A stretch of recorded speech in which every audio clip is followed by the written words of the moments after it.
Good evening, everybody, and welcome to another edition, once again, here of the Man of Steel podcast. Me, Charles, Prodigy, Richey, returning here in this special edition one. As I mentioned to everybody yesterday, sorry I was unavailable last evening, just had some last-minute stuff happen at the last moment, had to take care of a few stuff, but I'm back for today. And right now, got some more updates on the Steelers' signings of their draft picks so far. So far, the Steelers right now, as of today, they have signed 7 of their draft picks so far, which only leaves, at this point in time, first-round pick, inside linebacker Devin Bush, and, of course, cornerback Justin Layne are the only ones that have remained unsigned right now. So again, the Steelers have signed 7 of their draft picks.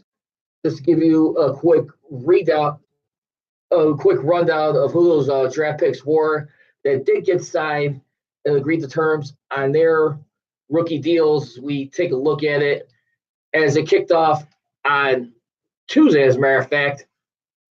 They began signing defensive end Isaiah Buggs out of Alabama. And then, of course, Sutton Smith of Northern Illinois. They both agreed to their 4-year deals. And then yesterday, it was third-round pick Diontae Johnson and Benjamin Snell agreeing to their 4-year deals. And then, of course, as you can imagine, you can fill in the blanks later on. The rest of their picks that did get signed later on that would join them would be Zach Gentry, tight end, Michigan. Then you also had Ulysees Gilbert, linebacker of Akron, Ohio. And, of course, offensive tackle Derwin Gray, University of Maryland. So we got a lot of interesting things to get in here today. Also, just wanted to say before we get on a little bit later, it was a special birthday yesterday for Coach Bill Cowher, who actually turned 62 yesterday, as a matter of fact. We're going to get into some interesting topics on him. In your mind, is he a Hall of Famer eventually, and how soon you anticipate him to get into the Hall? In the next few years? Maybe this year? If you guys want, feel free to call in. Be part of the Man of Steel podcast. The number to be reached is 312-209-2232. Again, that's 312-209-2232. You can also hit me up on Twitter. I can be followed at Prodigy Richey. You can also check me out as I am also streaming live on YouTube and Instagram live as we are doing this, as we check it out. But yeah, definitely an interesting topic for base as we take a look. But anyway, like I said, number, if you want, feel free to dial in. It is 312-209-2232. Again, it's 312-209-2232. You can also search for the Man of Steel podcast on Facebook at Man of Steel Nation. And then also, too, you can also check out the YouTube channel, Man of Steel Podcast, Instagram, Man of Steel Nation, as we are getting going right now, as there's definitely a lot more stuff to get into. But anyway, I definitely saw a couple of interesting topics, as a matter of fact, yesterday, and as I was looking at. And as we take a look, I mean, the only thing I could definitely say for right now, when you really look at and break everything down into perspective, as far as a couple of people and players and personnel who are going to be interesting options to probably want to re-sign as you take a look at everything going on. I mean, let's face it. I mean, some of these names you do have to include when you really think about things. As we look at it, I mean, let's think about it. You got Mike Tomlin, who's got a little over $7 million left on his deal. I mean, he's actually getting paid like a little over $7 million. He's got 2 years left in his deal. Usually, when it comes to contracts remain with the Steelers coaches, they would try and sign him to an extension.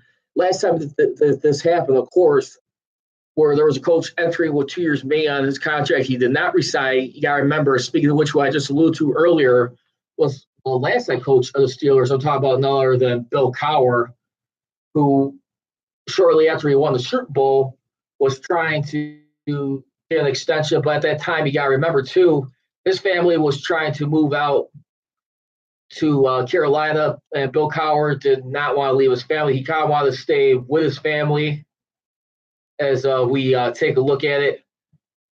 But, yeah, no doubt about it. It's just been an interesting string of events right now. Obviously, you probably may want to look at this and say the pressure is kind of on Mike Tomlin at this point in time. No doubt about it. I mean, he's obviously coming off, when you look at it, a year not being in the playoffs for the first time since the 2013 season, as we really look at things. And he's definitely been taking a lot of heat, and rightfully so.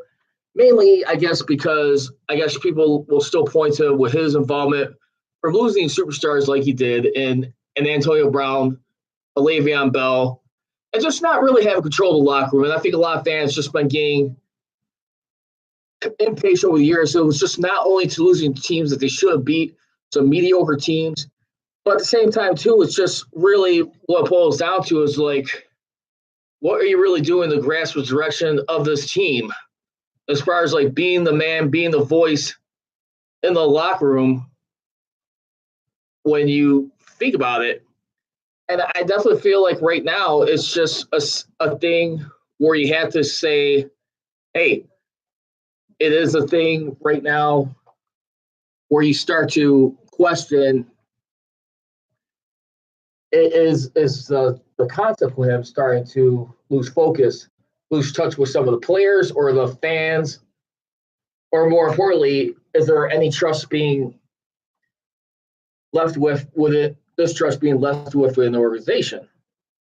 I mean, it's still, you could argue either way, but I still feel like right now it's definitely a situation where he does have to have a prove it or lose a type year when you really think about things and what he has to do to make things better. I mean, don't get me wrong. I mean, it's definitely going to be an interesting time. It's either you get the team to show up, hold some accountability, find out what direction you want to go in as far as like taking this talent now. It's going to be improving more. Are you going to be like the type of coach where it has been proven right in most people's eyes where you kind of guys got what you want ultimately in the end, or like the guys who you stood by and you kind of like labeled as far as like in their darkest hour when they go back to the final game of the regular season, Antonio Brown is not there, all because there was an altercation with Ben Roethlisberger day after Christmas. This is days removed after losing that close, tough loss to the New Orleans Saints, which had some playoff ramifications where it put them in a win and a Ravens must lose deal. And it was just definitely did not help matters at all at that point in time. But here's the thing, too. You also got to realize Mike Tomlin, he hasn't had a losing record to date. Obviously, the worst he's ever had was 8-8 seasons, and that was only 2 times. I mean, the only other 2 times where he was able to make the playoffs and not have a losing record was in 2009, and of course last year, 2009 he went 9-7, and of course last year that tie that eventually did prove to be ultimately the pivotal decisive factor when you really factor things was that tie to the Cleveland Browns. I mean, don't get me wrong. Of course, they did have I want to say around a 3-game lead in the division around November, end of November, fell apart. Obviously, they started having the losing streak start with the Denver Broncos. Then, of course, after the Denver Broncos, the San Diego Chargers on the road in Oakland, you had a 3-game losing streak. And then you won against the Patriots, miraculously, which they have not done in about 7 years at that point in time. So you go 2-4 the rest of the way, which is really a big time blow to their team. And then look at where you're at.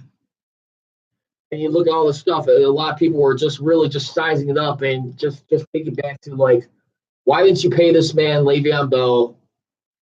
He was more intent about sitting out the year if he was going to get franchise tagged again. And look at what happened. Look at what they had to show for it, obviously, at this point in time. But I think, no doubt, in my opinion, it just things just got a very touchy, very sensitive, no doubt. And look where it's at. So you talk about Mike Tomlin, if he's going to be re-signed at all, his contract extension. I think they're definitely keeping a close eye, a sharp eye on things, obviously, no doubt about it. And they want to see where he's eventually, is he just basically still laying down the results that he looks at? Because guess what? Kevin Colbert, which, by the way, too, who his contract will be expiring next year, shortly after the draft, if they do not decide to extend him. And I think that's definitely a key factor, too, as well.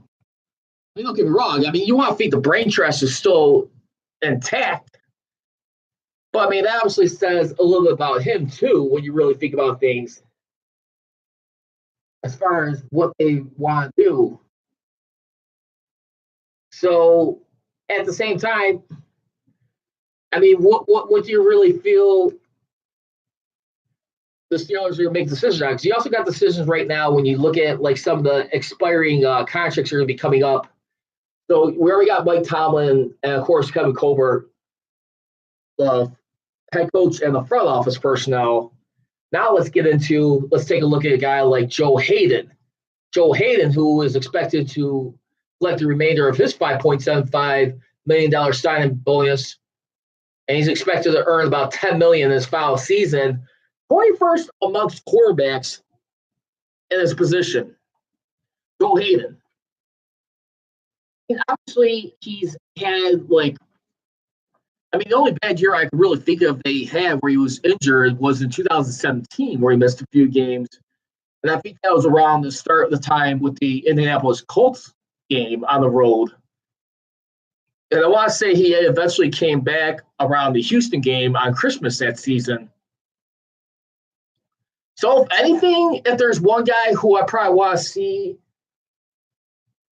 keep around a little bit more, probably Joe Haden. We'll see. I think Joe Haden right now, I mean, he could definitely be a good teacher and a good influence to these younger defensive backs. I mean, obviously, they're going back to the future of defense, if you ask me. And I really believe that.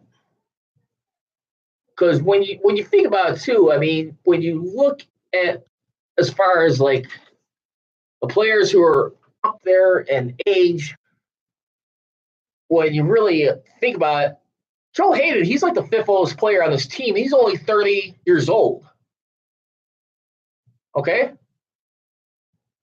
So, I mean, that's definitely one thing to consider. He just turned 30, as a matter of fact, on April 14th, so about almost a month ago. But I really got to believe that there's one guy who I want to have stay around, it definitely have to be Joe Haden. Also, other guys you also got listed on here, too. Free safety, Sean Davis. This contract will expire next March. And where he'll become an unrestricted free agent if they choose not to extend him.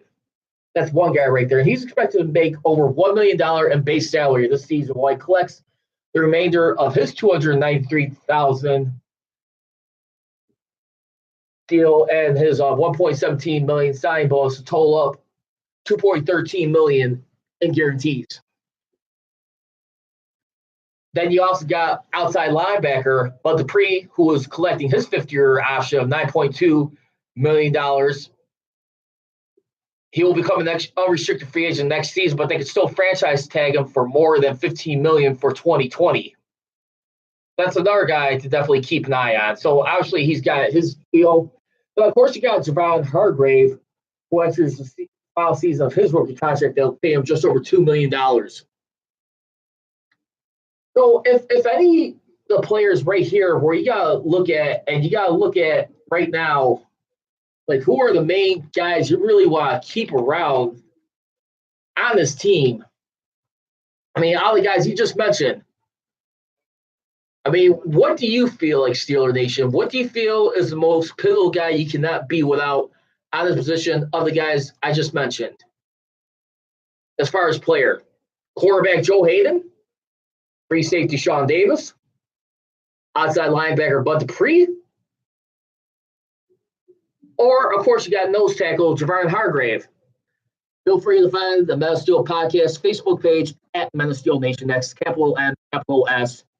You can also check me out streaming live on Instagram, like I just mentioned earlier, Men of Steel Nation. You can also check me out on my YouTube channel, Men of Steel Podcast, as we got a lot more going on as we are getting up over here on this lovely Thursday afternoon, this Thursday evening, I should say.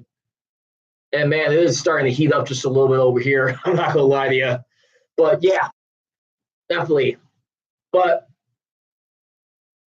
that's the thing right now. And a lot of it, I mean, you can definitely think for right now, for the Steelers right now, in my opinion, Ben Roethlisberger, too, which, by the way, I mean, we do learn right now that he did inform Art Rooney that he was going to play – his plans were to play 3 more seasons. I mean, no offense. I'm not sure if I want to hear this news right now. And I'm not sure if I want to put the focus back on him. I mean, guess what? You got your money right now. Well-deserved, obviously. Don't get me wrong. He's not going without any conviction of what happened and the way he was being a better leader in the locker room. But, of course, like I said before the last couple of weeks, it really boils down to this main important factor is just that the Steelers brass, and I'm talking about Kevin Colbert and Art Rooney, I just don't think they were firmly secure with having either Joshua Dobbs or Mason Rudolph lead the future of these young receivers after next season. As far as like Juju Smith-Schuster, James Washington, and then, of course, I mean, your other guys, I mean, Diontae Moncrief. I mean, he was a better receiver as a middle journeyman when you really think about things. But, yeah, I mean, no doubt about it. But I really feel like I said, it's almost like having a nice little car that you have driven. You want to make sure it's taken care of nicely at the same time. You want to make sure it's being taken care of properly and the right moves are being made. And that's all. I just think it really boils down to that. It's just how much trust you have and what you really want to do here. So I'm going to tell you right now, if I had to choose right now between like the signings right now, I don't know. That's going to be a tough one as far as the front office goes. I think you have to try and trust Mike Tomlin. I mean, in that situation, when you really think about things. And don't get me wrong. I mean, it works both ways where it's like they usually say, when you're coaching, you're working with a GM. And so you want to make sure, like, if you're not going to be having the guy that's having input on choosing the players, you at least want to communicate to the shopper to pick up the right groceries for the cook to, like, make some good dinner and food.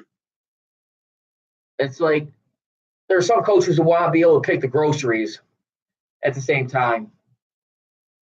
But here's the thing, too. Kevin Colbert did briefly state that if he were to step down as general manager at the conclusion of the 2020 NFL draft, and one of the guys, he hasn't given any indication, but there all seems to be a little speculation right now, as reported by Brian Diarlo of 247 Sports, which, by the way, Brian Diarlo, love having you on the show here. Make sure to follow him on Twitter at Brian Diarlo. That's capital B, capital E, capital A, as we take a look. But like I said, you can follow him on Twitter at Brian Diarlo. He has it almost seems to be like a little hint right now that Brandon Hunt, the team's pro scouting coordinator, seems like be the leading candidate to succeed Kevin Colbert if he were to step away. I don't know about you, but I'm not too sure about that. I mean, don't get me wrong. Obviously, you have a good relationship with, apparently, Colbert, who actually puts a lot of trust in him when you really figure it from that standpoint. But at the same time, too, Colbert, he's done this ride for a long time. Really, what would it prove to Colbert if he were to go out in the sunset? Just win another Super Bowl and then call it a career? That one seems like the impression that's leaving upon me as we take a look. And that's what I could say at that point in time. But again, Colbert has just done so many wonders with this organization since coming in here in 2000. He's definitely one of the most winningest managers amongst Steelers GMs of all time. Obviously, he hasn't got as many Super Bowls as far as Dick Haley, who constructed that 1970s Steel Curtain dynasty back to that point in time. But at the same time, too, Colbert has been the model of consistency. And when you look at everything, when he's been there, when you really think about things, as far as Kevin Colbert is concerned, right now, when you really look at it, check this out. He has the most wins with 197 wins and 105 losses and 2 ties. While Dick Haley went 180, 117, and 1 with 4 Super Bowls. He pretty much arguably right now has the highest winning percentage of all the GMs. I think the only part that really just killed Dick Haley was what happened post Steel Curtain dynasty. Who did you really have in there later on? Your last good pick you had out there, arguably, was probably like Rob Woodson, who was drafted in the late 80s. I want to say it was 1987, as a matter of fact. Rob Woodson, who came onto this team with the Steelers and was eventually a first ballot Hall of Famer. So it was 1987. And you really think about what he's contributed. Obviously, he did not lead his team to a Super Bowl. He was hurt the year that they went to the Super Bowl, where he got injured earlier in the season against the Detroit Lions. But overall, they definitely were able to find a couple of good playoff runs. Earlier, I think the only part that really killed Dick Haley, and including his successor eventually after that, Tom Donahue, who came in the 90s, 1991 for the 1999 season, 1 Super Bowl appearance. And that was the 1995 season, which I was just alluding to.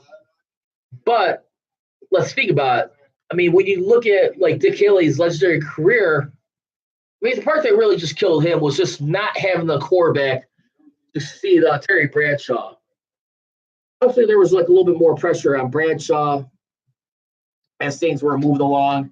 Chuck Noll was on him. I mean, he started to wear down. I mean, pretty much in like the early '80s when you really think about it, and that was about it. I mean, the Steelers, they really didn't have much answer. I think just the draft picks he had just hardly came through. And really, in the '80s, you only had four more playoff appearances: 1982 from 1984, and of course 1989. I mean, the strongest one out of those four was the 1984 season, where they went to the AFC Championship game and lost to the Miami Dolphins. That's as far as that went. So, just to recap one more time, if you had to choose between these players, who would you want to see get re-signed? Joe Haden, Sean Davis, Bud Dupree, and of course, Javon Hargrave. Expiring contracts coming up in about next year. The number to call once again is 312-209-2232. Again, that's 312-209-2232. You can also follow me on Twitter at Prodigy Richey. And then you can also check me out streaming live on YouTube, Meta Steel Podcast, Instagram, Meta Steel Nation, and of course, Facebook Live at Meta Steel Nation as we got going on here. So, now let's just get ready to close things out, too. Well, before we get a little bit further, I also want to mention, too, we got an update, aside from the draft picks that were signed in the last few days. Also, too, as it was tweeted out by Missy Matthews, this is non-rookie sign news. She can be followed on Twitter at Missy_Matthews. The Steelers have announced that they have released kicker Matt McCrane and quarterback Jack Tahoe, as it seems right now. And I got to say, Matt McCrane, I mean, when that foul game of the season, I'm not going to lie, it was just one game in the foul season. Of course, Chris Boswell was having a struggling year since getting his contract extension, obviously. But when you look at what he was doing coming off the bench or just being signed like late in the season and filling in for the starting role when Chris Boswell could not make it in when you looked at things, he filled in very well for them as you looked at it. I mean, Matt McCrane, for that day, he was in that game 3 for 3 in that game against the Bengals, with his highest in that game was being a 39-yard field goal, which that was in the second quarter. So that was like his moment of glory right there. But of course, I gotta think Boswell right there. He had a hellacious year, definitely throughout the season, and a lot of people were freaking out how he was handling things. And don't get me wrong, I don't blame a lot of people. I'm just saying I think a lot of people, not all the way, but it was definitely enough to like warrant where you have to look at it and say, hey, what the heck? I mean, you're a clutch guy. You were the guy who was nailing these game-winning field goal kicks like the last couple of years, where it was saving RBIs against the Packers, the Ravens, the Bengals. I mean, he definitely had a very good year. And I got to believe, too, I mean, what's to say that he can't bounce back again this year? I know it's been a frustrating season. A lot of people have definitely, and he's taking a lot of heat, and I understand that. But I mean, at the same time, I want to give Chris Boswell one more year, see how he does. Obviously, the Steelers feel like it was just a funky year for him. I mean, of course, he went 13 for 20 this year, And as far as extra points, the thing that killed him was his extra points, missing 8 of his extra points. He was 142 for 150. And I think that's where the frustration came in. So it was a lot of that being mixed in there too. Anyway, as I mentioned too, I want to finish off this podcast. And feel free to just agree or disagree with me on Chris Boswell.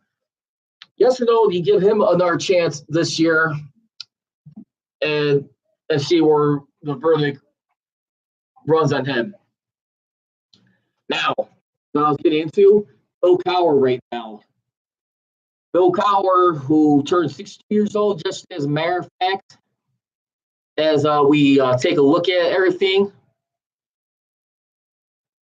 Right now, what do you guys feel like as he's getting older? You think eventually he's going to be in the Hall of Fame? I'm not saying it's going to be this year, but in the next few years, I will tell you this, and I know Jimmy Johnson's another guy who's been waiting for a long time, too, since he left the league. And he's been waiting for almost 20 years.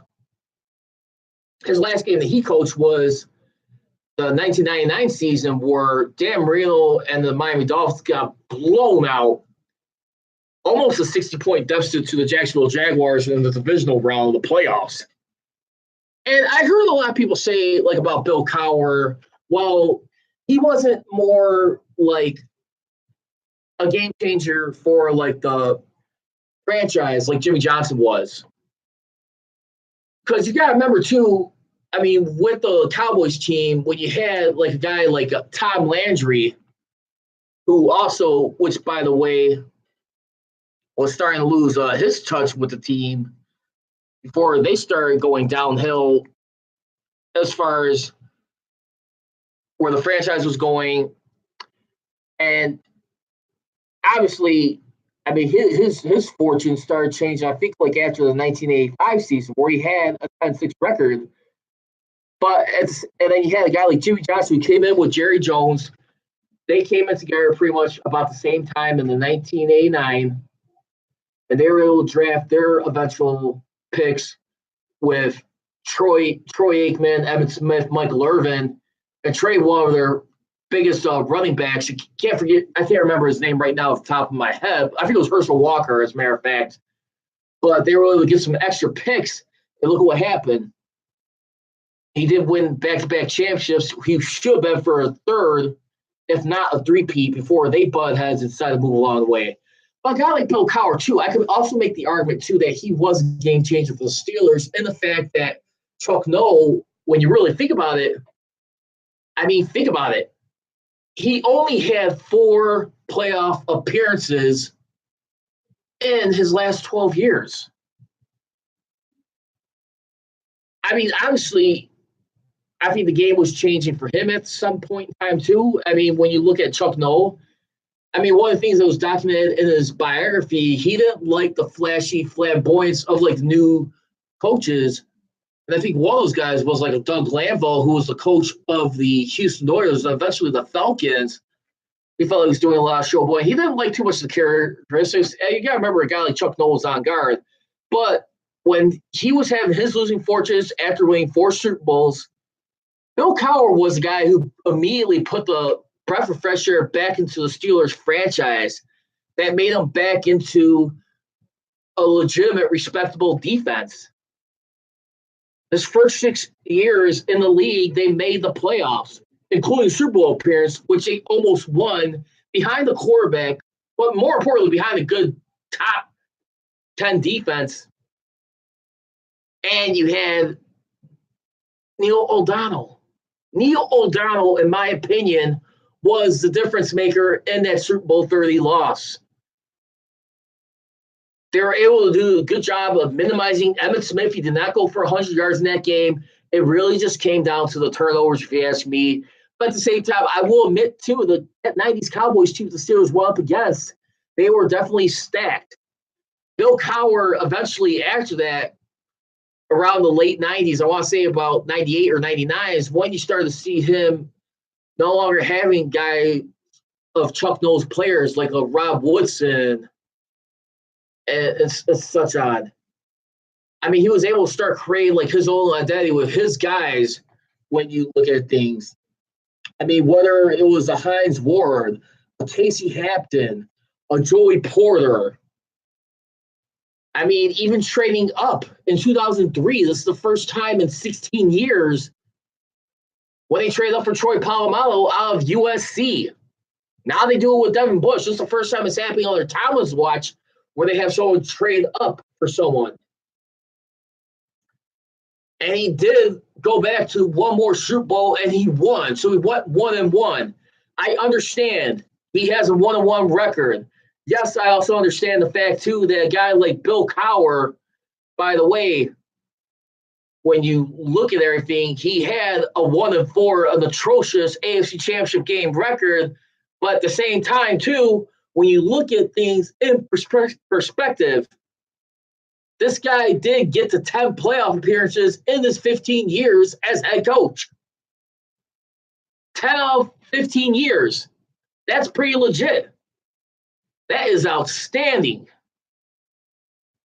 A guy like Jimmy Johnson, I mean, when you really think about things with him, as far as what he was doing, and I think he had a short amount of time, but a guy like Jimmy Johnson, let's not forget, too, when you really look at it, and as you take a look at everything in perspective, I mean, he went to the playoffs. Let's see. He went to the playoffs 6 times. 6 times. And Jimmy Johnson, overall in his career, he went to the playoffs 6 times overall in his career. As he went there 6 out of 9 times. I'm sorry, I think I'm going to take a guy like Bill Cowher in that aspect, in my opinion. He did a little bit longer, and he made just as many. Obviously, he did not have a dynasty Super Bowl, but the bottom line is a guy like Bill Cowher, he was able to rebuild and reshuffle the deck and brought back pride into the Steelers. So, again, that's all I'm going to leave it with. And we're going to cut this podcast right now. We're going to cut it to an end for tonight. But I just want to say thank you for everybody for tuning in to this edition here. I'll be having an exciting guest coming up this coming Monday, as a matter of fact. So get ready to stay tuned. I'm going to have the man, the myth, the legend, who's been doing the play-by-play for the Pittsburgh Steelers for over a quarter century. I'm talking about the one, the only, Bill Hillgrove. Bill Hillgrove, he'll be coming on the Man of Steel podcast. Get ready to hear his thoughts as what he feels about the Steelers draft picks, where the future of his team is going on, and he's also involved in quite a few charities we're going to get into. So make sure to tune in this Monday at 6:30 p.m. Central Standard Time, as he'll be joining the Man of Steel podcast. And he'll be sharing his thoughts and a lot of great stuff to get into. And as I always leave you, don't be trolling, be rolling. Here we go, Steelers. Here we go. I gone.